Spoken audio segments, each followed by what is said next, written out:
Shalom, selamat pagi Bapak Ibu dikasihi Tuhan. Pagi ini kembali lagi kita mau membaca dan merenungkan firman Tuhan. Saya mengajak Bapak Ibu, mari kita berdoa terlebih dahulu. Mari kita berdoa. Terima kasih Bapak yang baik. Kami bersyukur ya Tuhan, sepanjang malam hingga pada pagi hari ini kami bisa bangun tidur dengan sehat. Itu semua karena berkat kasih-Mu. Dan pada pagi hari ini kembali lagi ada kesempatan yang sangat luar biasa. Kami mau membaca dan merenungkan firman-Mu. Tuhan, buka hati dalam pikiran kami, sehingga firman yang kami baca, kami merenungkan, kami dapat mengaplikasikannya di dalam kehidupan kami hari lepas hari. Di dalam nama-Mu Tuhan, kami sambut firman-Mu penuh dengan ucapan syukur. Haleluya, amin. Tema yang saya berikan untuk kita renungkan bersama pagi hari ini yaitu Yesus terang dunia. Injil Yohanes pasal yang ke-8 ayat 12. Maka Yesus berkata pula kepada orang banyak, katanya, Akulah terang dunia. Barang siapa mengikut aku, ia tidak akan berjalan dalam kegelapan, melainkan ia akan mempunyai terang hidup. Bapak, Ibu, Saudara yang dikasihi Tuhan, Akulah terang dunia. Tahukah kita bahwa penegasan identitas diri Yesus sebagai terang dunia merupakan jawaban yang punya makna tersendiri bagi orang Yahudi dan Yunani pada saat itu. Bagi orang Yahudi, penegasan terang adalah penegasan yang mengingatkan mereka akan pimpinan Tuhan di padang gurun.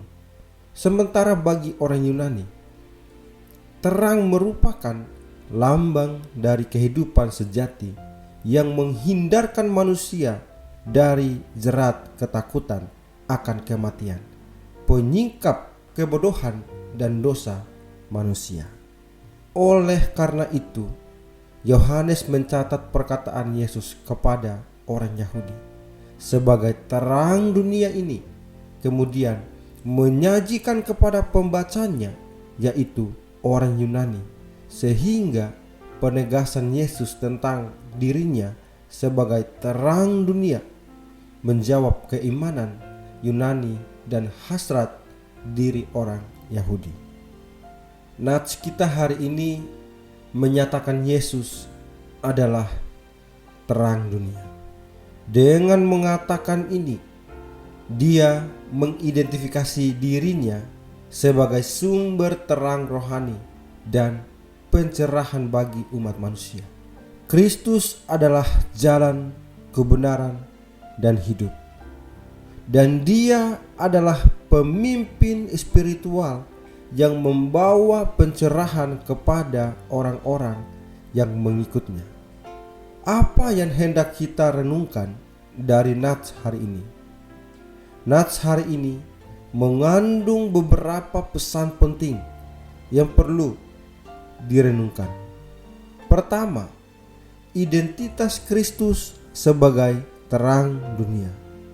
Pernyataan ini adalah salah satu dari banyak pernyataan di mana Yesus menyatakan dirinya sebagai terang dunia. Ini menggambarkan dia sebagai sumber pencerahan rohani bagi seluruh umat manusia.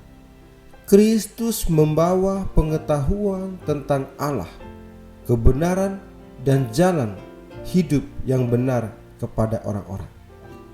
Kedua, perbedaan antara kegelapan dan terang. Kontras antara kegelapan dan terang adalah tema penting dalam Alkitab. Kegelapan sering sekali melambangkan dosa, kebingungan, dan kehidupan yang terpisah dari Allah. Terang di sisi lain melambangkan kebenaran, pemahaman, dan kehadiran Allah. Dalam konteks ini, Yesus menawarkan pembebasan dari kegelapan rohani melalui pengikutnya. Yang ketiga, hal mengikut Yesus.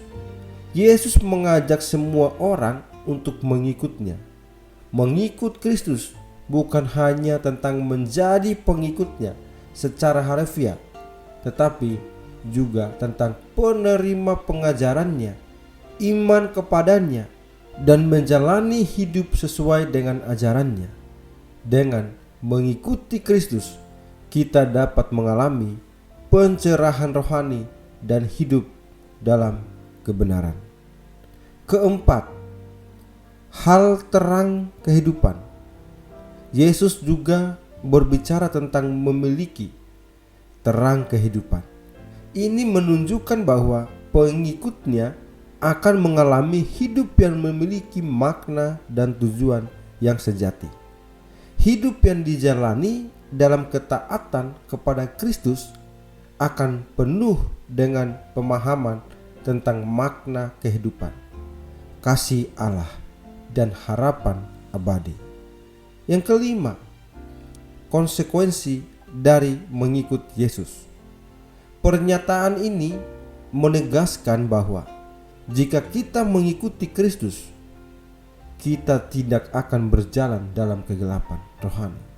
Dalam Kristus, kita menemukan panduan, pemahaman, dan perlindungan dari bahaya, kegelapan, dosa, dan kebingungan rohani. Dalam Efesus 5 ayat 8, memang dahulu kamu kegelapan, tetapi sekarang kamu adalah terang di dalam Tuhan. Sebab itu, hiduplah sebagai anak-anak terang. Yesus mengatakan bahwa kita adalah terang dunia. Belajar untuk memiliki sikap hidup terang tidaklah mudah. Bahkan penderitaan di dalam Kristus pun bisa menjadi terang. Oleh karena itu, marilah kita sebagai umat yang dipilih Allah, mari meneladani Kristus sebagai terang hidup di dalam hidup kita, sehingga kita dapat menjadi terang bagi banyak orang. Amin. Mari kita berdoa. Terima kasih Bapa yang baik. Kami bersyukur untuk kebenaran firman-Mu yang kembali menguatkan kami.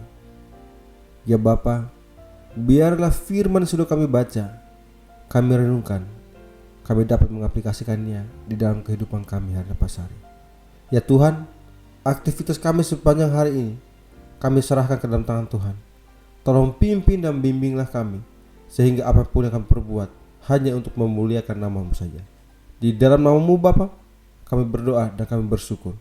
Haleluya. Amin.